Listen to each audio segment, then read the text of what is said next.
안녕하세요. 여러분들의 행복을 응원하는 별책입니다. 오늘 만나는 책은 보현 스님의 행복한 생활선, 땅콩 스님과 애벌레 선입니다. 저자는 보현, 사진은 강명주, 출판사는 민족사입니다. 보현 스님은 고등학교 2학년 때 친구와 서울 남산에 올랐다가 영화진흥공사 기획자 눈에 띄어 캐스팅되었습니다. 이경미라는 예명으로 인기 모델, 가수, MC 등 80년대 초반 최고의 아이돌 스타였습니다. 인기 절정에 올랐던 1986년 연예계를 떠나 호련히 출가, 모델 가수 출신 최초의 비구니이기도 합니다. 출가 이후 꾸준히 찬불가요를 작사, 작곡하여 음반을 내고 마음치유 희망 콘서트를 열기도 하는 등 힐링 멘토로 우리 곁에 돌아온 스님은 1999년 자전소설인 탈애와 너는 부처해라, 나는 중생할 테니로 큰 반향을 불러일으켰습니다. 2004년에는 몽각상 기슭의 폐교에서 천진한 어린 부처님들을 돌보면서 함께한 이야기를 담은 부처님 마을을 편해 불교 복지에 대한 새로운 지평을 열기도 했습니다. 땅콩 스님과 애벌레 선, 이 책에는 스님의 출가 인연 이야기와 애벌레가 나비가 되어 훨훨 날듯이 삶과 죽음의 두려움에서 벗어나 진정한 자유와 행복을 이룬 스님의 수행 이야기가 고스란히 녹아 있습니다. 스님은 이 책을 통해 자기 내면을 바라보는 것만으로도 마음 치유에서 나아가 긍정 에너지와 행복 지수가 높아지는 것을 명쾌하게 보여주고 있습니다. 다음은 땅콩 스님과 애벌레 선, 책 속의 땅콩 스님과 나의 출가와 왜 애벌레 선인가 부분입니다. 오늘도 별책과 함께 한층 성장하는 보람된 시간이 되었으면 좋겠습니다. 여러분들의 구독과 좋아요, 알림 설정은 별책의 힘이 됩니다. 나의 성장을 위한 책 읽기를 시작합니다. 땅콩 스님과 애벌레 선, 땅콩 스님과 나의 출가. 나의 인로왕 보살 땅콩 스님. 나는 아주 어릴 때부터 꿈속에서 스님을 만났습니다. 땅콩처럼 작은 스님이셨는데 가사장삼을 여법하게 입고 계신 땅콩 스님께서 늘 나를 바라보고 계셨습니다. 땅콩 스님은 나를 산사로 데려다 주시기도 했습니다. 마치 부모님의 다툼을 중재하기 위한 방법처럼 부모님이 다투시기만 하면 나는 쓰러졌습니다. 병원에서는 원인 규명을 못하겠다. 치료 방법이 없다는데 절에만 가면 씻은 듯이 나았습니다. 편안했습니다. 꿈결인 듯 생시인 듯 분별하기 힘든 상황에서 땅콩 스님이 나를 보살펴 주시는 느낌만은 생생했습니다. 땅콩 스님은 아플 때뿐만 아니라 내 삶의 고비마다 나를 이끌어주고 지켜주셨습니다. 어린 나이에 데뷔하여 연예인으로 활동할 때 이 자리 저 자리 원치 않는 자리에 끌려다닌 적도 있었습니다. 아니, VIP 모임에 초대를 받았다고 해야 더 옳은 표현이겠지요. 그때 수많은 유혹들로부터 나를 지켜주신 분도 땅콩 스님이셨습니다. 땅콩 스님이 곁에 있을 때는 말할 수 없이 편안하고 행복했습니다. 그래서 스님이 되어야겠다는 생각을 했는지도 모릅니다. 방송에도 출연하고 한창 잘 나가던 시절에도 승복 입기를 좋아하고 걸핏하면 절에 가는 나를 어머니는 맞듣지 않게 여겼습니다. 내가 아플 때마다 절에 가서 씻은 듯이 낫는 것을 고마워하면서도 이 아이는 출가 인연이다 라는 스님들의 말씀은 무척이나 싫어했습니다. 하지만 나는 절이 좋았습니다. 절에 가면 마음이 편했습니다. 나는 이미 꿈속의 땅콩 스님을 부모님보다 더 의지하고 있었기 때문에 땅콩 스님처럼 자비로운 스님이 되고 싶었는지도 모릅니다. 어느 날 어머니와 크게 다툰 적이 있습니다. 어머니와 다투고 정신적 충격으로 쓰러졌습니다. 나는 모든 것을 다 정리하고 출가하려는데 어머니는 펄쩍펄쩍 뛰면서 필사적으로 반대했습니다. 집요하게 출가를 막는 어머니의 뜻을 자포자기처럼 따라야겠다는 생각이 들었습니다. 아니, 사실은 내림굿을 받았지만 신을 받지 못한 어머니를 이기기 위해서는 더 큰 신을 받는 수밖에 없다는 생각도 들었습니다. 나는 땅콩 스님께 죄송했지만 잠시나마 신을 받아야겠다는 생각을 했던 것입니다. 큰 무당으로 소문난 분의 굿당을 찾아가 거액의 돈을 내밀었습니다. 목욕제기하고 내림굿을 하는데 큰 무당이 굿을 시작하고 얼마 지나지 않아 주저앉았습니다. 당신한테 스님이 보인다. 스님이 보인다. 스님 때문에 안 된다. 스님 힘이 너무 세서 못하겠다는 말만 되뇌었습니다. 그렇게 내림굿은 해프닝으로 끝났습니다. 그 후에도 나는 여전히 꿈속에서 땅콩 스님을 만났습니다. 땅콩 스님을 따라 절에도 가고 산에도 갔습니다. 제가 생방송을 하다가 갑자기 뛰어나간 일이 있습니다. 연예인으로서 절대 해서는 안 되는 일이었던 생방송 펑크를 내고 무작정 찾아간 곳이 절이었습니다. 그때 저를 인도해 주신 분도 땅콩 스님입니다. 땅콩 스님이 원하는 것, 내가 원하는 것은 세속을 떠나는 것이었습니다. 땅콩 스님은 나를 부처님 법으로 인도해 주신 나의 인로왕 보살이셨습니다. 겉으로는 화려해 보이나 안으로는 썩어가는 삶에 만족할 수 없었습니다. 주변의 모든 인연들에 절망했습니다. 출가 전에는 고마운 인연, 행복한 인연보다는 실망스러운 인연이 더 많았습니다. 세상의 번뇌를 한꺼번에 맛보고 출세간의 길로 이끌기 위함이었는지 왜 그리도 절망스러웠는지 모릅니다. 한때 인기 절정에 이른 적도 있었는데 스스로 목숨을 끊고 싶을 정도로 세상이 씁쓸하게 아프게 다가왔습니다. 내 길이 아니라는 생각이 강했기 때문입니다. 공작의 날개 같은 화려한 옷이 내 옷이 아니었기 때문에 불편했을 것입니다. 출가하고 수행을 하면서 그 모든 번뇌망상이 공부거리임을 알았습니다. 무겁게만 느껴졌던 삶의 짐이 오히려 나를 이끌어주는 선 지식임을 알았습니다. 장밋빛 삶 속에서도 허어로웠던 것은 잿빛 승복이 내게 맞는 옷이기 때문이었다는 것도 알았습니다. 승복이 무거워서 승복 입기가 겁나서 출가를 망설인다는 이들이 있는데 나는 승복도 편했고 절집이 속가집보다 훨씬 더 편했습니다. 삭발하는 날 정말 환희심에 차서 날아갈 것처럼 홀가분했습니다. 춤이라도 덩실덩실 추고 싶었습니다. 출가 전에는 밤을 낮삼아 일하고 새벽녘에 돌아와 오전 내내 잠을 잤는데 절집에서는 180도 바뀌어 새벽에 일찍 일어나 활동하는데도 어렵지 않았습니다. 습관이 무섭다고 합니다. 그런데 금세 묵은 습관을 털고 승려 생활에 적응할 수 있었던 것을 보면 아니, 남들은 다 어렵게만 느껴진다는 수행자 모습이 더 편한 것을 보면 전생부터 수행자였고 내 생에도 수행자로 살고자 합니다. 마치 제자리를 찾은 것처럼 마음이 안정되었고 평화로웠고 법렬이라고 할까?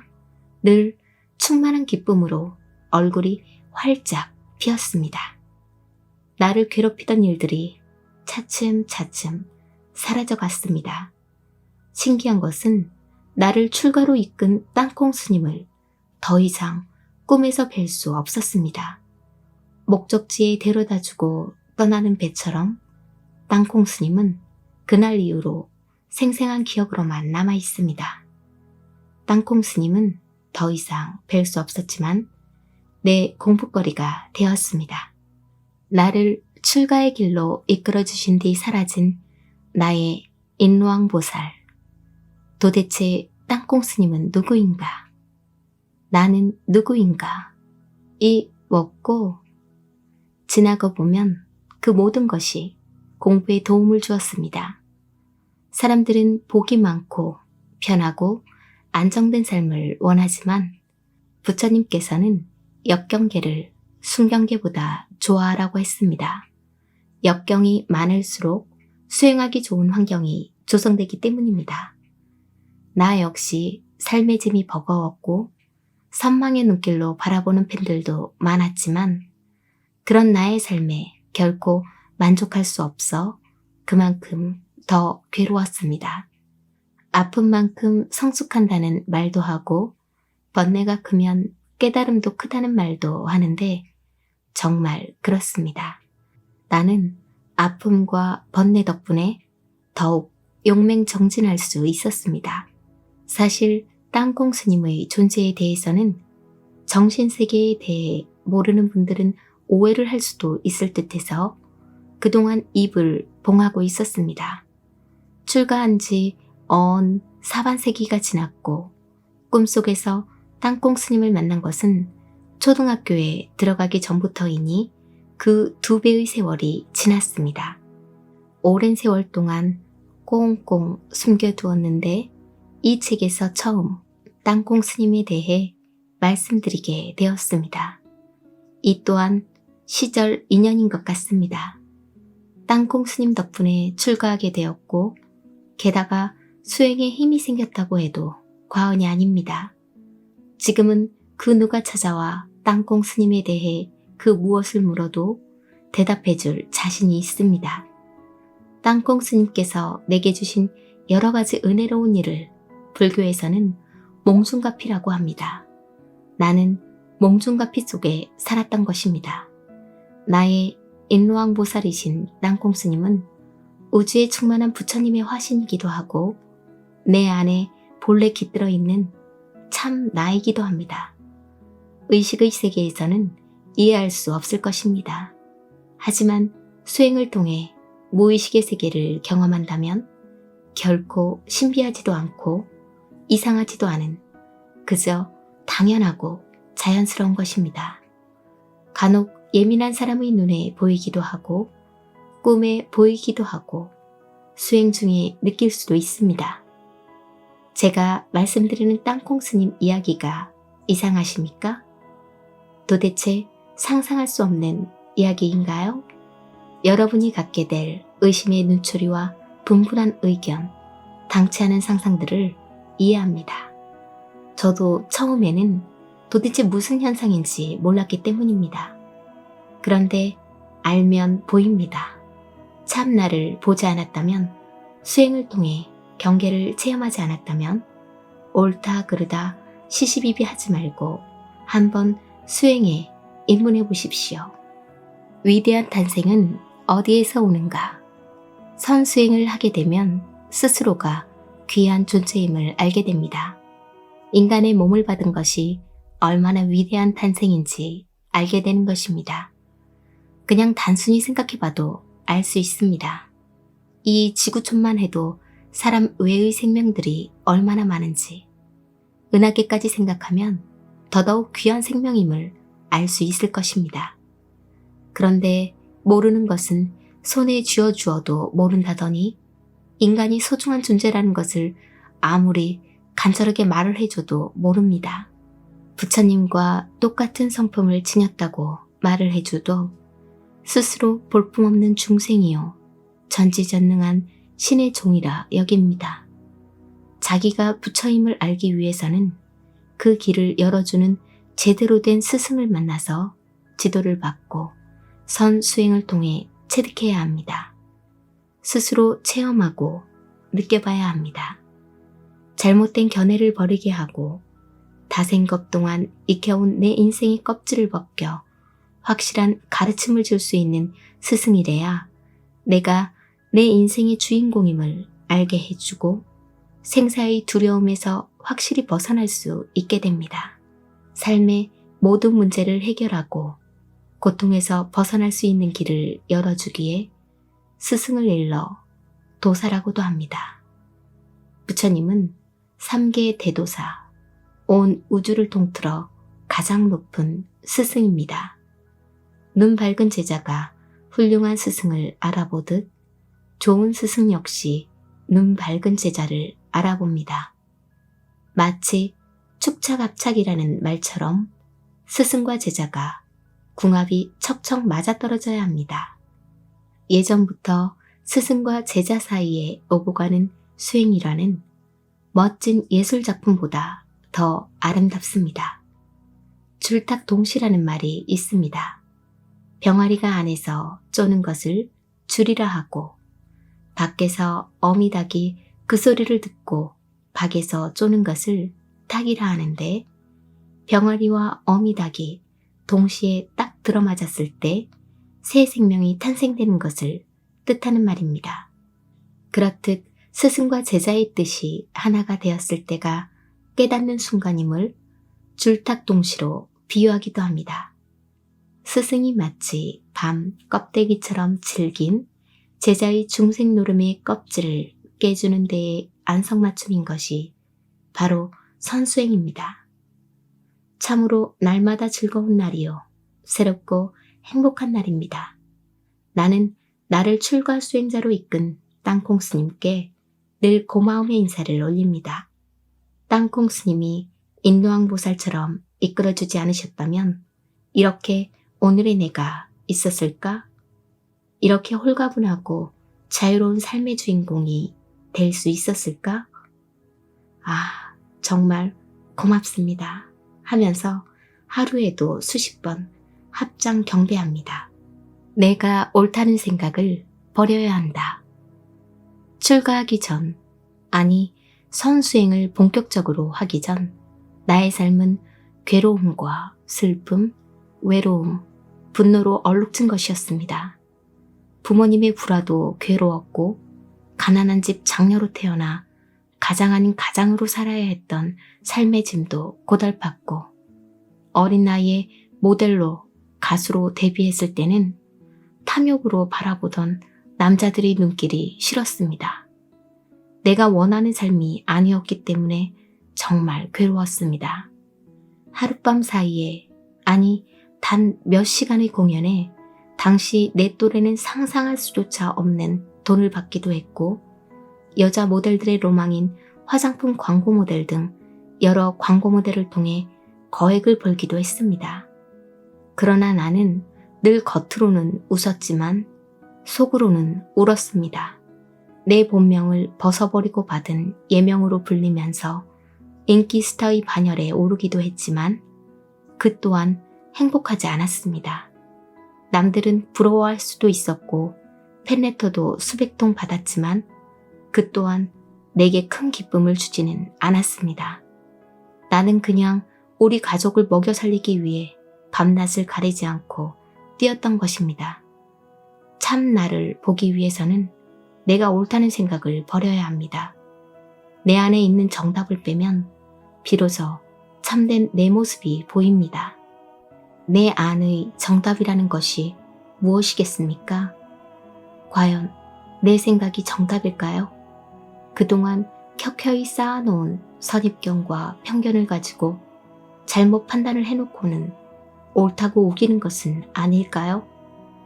자기 안의 정답을 빼십시오. 잘못된 정답, 자기가 옳다고 집착할 때 옳다고 여기는 것만큼 정답이라고 확신하는 그 높이와 넓이만큼 괴로움도 커지고 참 나와는 8만 4천리나 멀어집니다. 선수행을 하면 자기가 정답이라고 우기던 집착에서 벗어나 세상을 지혜롭게 살아갈 수 있는 답을 찾아낼 수 있습니다. 열린 마음으로 세상을 바라볼 수 있습니다. 참 나를 보고 세상의 이치를 알게 되면서 이 세상 모든 분들이 다 부처였다는 것을 알았습니다. 다 놓았을 때 오히려 내가 원하는 모든 것들이 내 눈앞에 나타납니다. 놓고 버린 만큼 더 채워지고 충만해집니다. 만족할 줄 모르면 행복지수가 낮아진다. 오유지족. 나는 오직 만족함을 알고 살아갑니다. 이 말씀은 내가 지금 살아가는 데 있어 만족하고 쓸데없는 욕심과 집착에서 벗어나라는 뜻입니다. 이와 같이 주어진 대로 욕심내지 않고 집착하지 않고 분수껏 생활해야 만족하고 행복한 삶을 살아갈 수 있습니다. 가만히 지난 날을 돌이켜보니 어릴 적에 왜 그리도 불평불만이 많고 괴로웠는지 살펴보니 오육지족할 줄 몰라서였습니다. 게다가 잘난 체 하는 마음도 컸습니다. 나는 예쁘고 잘났는데 부모님이 제대로 뒷받침해주지 않아서 제대로 능력 발휘를 못한다는 생각에 늘 억울해했던 것 같습니다. 만족할 줄 모르면 행복지수가 낮아집니다. 나는 가난한 집 맞다른 것이 불만이었고 여러 동생들을 뒤치다꺼리 하는 것도 화가 났습니다. 오죽하면 고아였으면 좋겠다는 생각까지 했겠습니까? 아무리 부유해도 족한 줄 모르면 불행감에 휩싸입니다. 하지만 오유지족하면 지금의 자기 자신의 삶에 만족하고 행복하게 살아갈 수 있습니다. 오유지족을 가슴에 새기고 또 새기며 살아간다면 불만족스러운 삶에서 벗어날 수 있게 되는 것입니다. 오유지족은 행복도 불행도 모두 내가 요리할 수 있는 삶의 비결입니다. 행복도 내 노력에 달려있고 불행도 내 손에 달려 있습니다. 자기가 자기의 분수를 철저히 알고 자기의 그릇에 맞게 담았을 때 어떤 헛된 집착도 하지 않고 경계가 있어도 끌려가지 않습니다.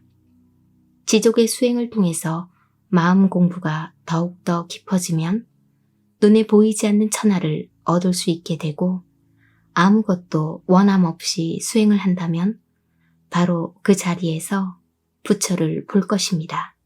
내 마음과 남의 마음을 아는 공부. 어릴 때 정말 이해할 수 없었습니다. 하루가 멀다 않고 다투는 부모님을 도저히 이해할 수 없었습니다. 불안과 두려움 속에 고통스러워하는 자식들을 전혀 아랑곳하지 않는 부모님이 원망스러웠습니다. 부모님의 다툼 외에도 이해할 수 없는 일은 한두 가지가 아니었습니다. 이해하지 못함은 은밀한 상처로 내면에 자리 잡아 마음의 병이 되고 그로 인해 때론 몸까지 아프게 되니 엎친 데 덮친 격이 되는 것입니다. 누구나 마음 공부를 해야 하는 이유가 여기에 있습니다. 마음 공부를 하기 전에는 자기 마음도 모르고 남의 마음은 더더욱 모르기 때문에 원망하는 마음도 생기고 괴로움도 그만큼 커집니다. 그런데 마음 공부를 하면 자기가 자기 마음을 이해하고 또 상대방의 마음도 잘 이해할 수 있기 때문에 갈등과 괴로움을 미연에 방지할 수 있습니다. 왜 마음 공부를 하면 이해와 공감 능력이 높아질까요? 마음 공부를 하면 먼저 마음이 안정되어 불안한 마음, 불편한 마음이 쓰러지기 때문입니다. 아무리 힘든 일이 닥쳐도 어렵게 느껴지지 않습니다. 근육질의 힘센 장정은 쌀 한 가마도 거뜬히 짊어지듯 마음 공부로 마음을 단련하여 마음 근육이 튼튼해진 사람들은 고통스러운 일도 의연하게 받아들이고 당당하고 활기찬 삶을 살 수 있습니다. 또한 마음 공부는 고통을 덜어내는 작업인 동시에 긍정적인 에너지를 채우는 작업입니다. 즐거움은 배가시키고 괴로움은 줄어들게 하니 아주 생산적인 인생을 살아갈 수 있지요. 문제를 잘 보면 답이 보인다고 하지요. 자기를 잘 들여다보면 자기 삶의 해답이 보입니다. 그 무엇보다 자기를 들여다보는 마음 공부에 정성을 쏟아야 하는 까닭을 아시겠죠? 자기가 자기를 잘 보고 자기 자신을 이해할 수 있게 되면 다른 사람을 이해하고 공감하는 능력이 배가 되어 관계가 좋아집니다. 그래서 마음 공부가 중요한 것입니다. 행복하고 건강한 삶을 살아가기 위해서 꼭 필요한 것입니다. 마음 공부를 어렵게 생각하지 마세요. 그저 생각을 내려놓는 연습, 노여움을 버리는 연습, 나쁜 습관을 버리고 좋은 습관을 길들이는 연습도 마음 공부입니다. 내 안에 있는 나쁜 마음을 버리는 연습, 번뇌망상으로 마음이 요란할 때 마음을 버리는 연습, 그 어떤 집착과 시련에도 흔들리지 않고 지배당하지 않는 연습, 그렇게 내 자신의 번뇌망상으로부터 자유로워지는 연습이 마음 공부입니다. 또한 마음 공부를 하면 대단한 능력이 생깁니다. 헛된 괴로움과 참된 즐거움을 명확히 알아냅니다. 본심과 양심을 바로 볼 줄 압니다. 본심 자리를 잘 살펴보는 것이 양심이요. 양심을 보는 것이 본질을 보는 것입니다. 그래서 옛 선지식들은 그 자리를 소소영령이라 표현했지요. 맑고 맑은 그 자리, 늘 밝게 비추고 있는 신령스러운 그 자리, 늘 깨어있는 그 자리가 부처 자리입니다. 마음 공부를 하면 바로 그 자리를 누구나 다 훤하게 비추고 있는 것을 볼 수 있습니다. 또한 마음 공부는 늘 의식을 깨어있게 합니다.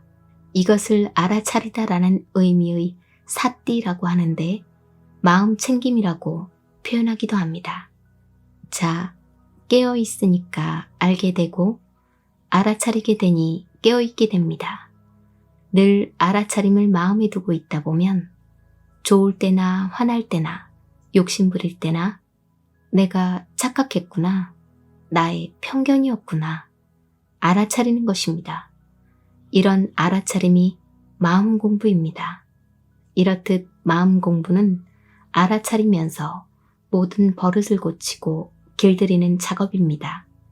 습관적으로 노여움과 화가 많은 사람은 내가 지금 성질 부렸구나 하고 알아차리면 성질을 부린 그 녀석을 알아차리고 바라보는 순간 화가 사라집니다. 마음에 눈이 달려 있고 생각에 눈이 달려 있습니다. 마음은 그 어떤 것에도 흔들리지 않는 바위 같습니다. 마음의 눈이 항상 떠 있기에 궁극을 보는 것, 끝을 알게 되는 것이 마음 공부입니다. 마음의 종착역에 도착하면 바로 니르바나, 지극한 안락과 행복의 대열반의 길에 오르게 됩니다. 여기까지가 오늘의 책 내용이었습니다. 오늘도 힘내시고 모두 사티하십시오.